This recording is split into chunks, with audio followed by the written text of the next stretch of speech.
اگر ایک آدمی کے پاس صرف اتنا ہے کہ وہ اپنے بال بچوں کے لیے مشکل سے بندوبست کر سکتا ہے، بلکہ مسلسل اسی کے لیے مقروض بھی ہوتا جا رہا ہو، تو کیا وہ اپنے بوڑھے والدین کو بھی ہر صورت میں خرچہ اور مال فراہم کرے؟ نہ کر سکے تو کیا نافرمان ہوگا؟ اس سوال کے جواب میں پہلے دے چکا ہوں۔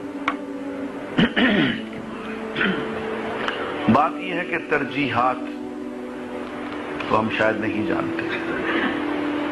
آپ اس وقت تک ایک لقمہ کھانے کا نہیں کھا سکتے خود جبکہ آپ کے والدین نہ کھا چکا ہوں۔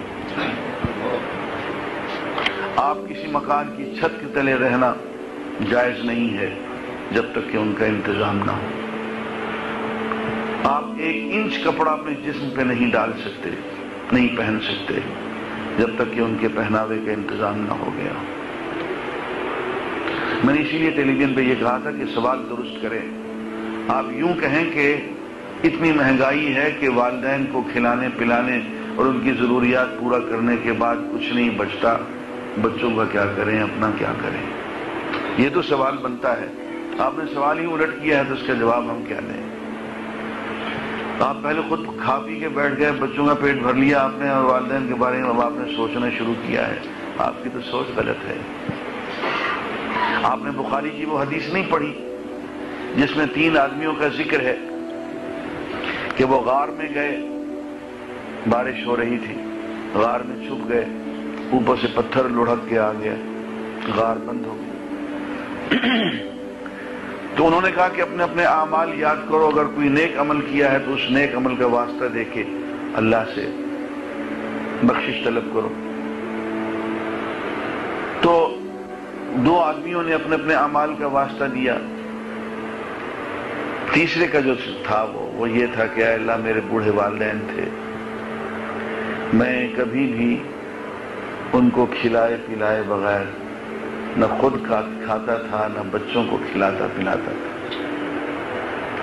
ایک دن میں جنگل سے لکڑیاں کاٹ کے آنے میں مجھے دیر ہو گئی تو والدین سو چکے تھے، اور میں دودھ کے 2 گلاس لے کے والدین کے سرہانے کھڑا ہو گیا کہ جب یہ جاگیں گے تو انہیں پلاؤں گا۔ بچے میرے قدموں میں رو رو کے وہیں قدموں پہ زمین پہ سو گئے۔